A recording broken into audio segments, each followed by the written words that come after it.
Le futur. Après le bug de l'an 2000, la civilisation a été éradiquée. Toutes les connaissances ont été perdues. Objection! On dit souvent que la fête d'Halloween, qui tente de s'importer en France depuis quelques années, est un concept typiquement américain. En fait, c'est un peu plus compliqué que ça, et on pense désormais que cette fête renvoie à la lointaine tradition celtique de la fête du Samhain. Le mot Samhain vient du vieil irlandais Samhain, qui signifie fin de l'été.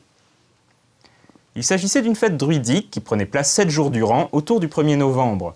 La fête symbolisait le passage entre la saison claire et la saison sombre. C'était une période mystique durant laquelle le monde des vivants communiquait avec celui des dieux, les fameux Tuatha Dé Danann. La fête du Samhain était aussi pratiquée par les Gaulois, sous le nom Samonos. De nombreuses légendes prennent place durant le Samhain, comme par exemple la légende de la cité d'Is. Après la christianisation de l'Irlande, la fête du Samhain a été intégrée à la tradition chrétienne et amalgamée à la fête de la Toussaint, qui se déroule à la même époque. Après tout, le principe est globalement similaire, une nuit magique pendant laquelle on rend hommage aux morts.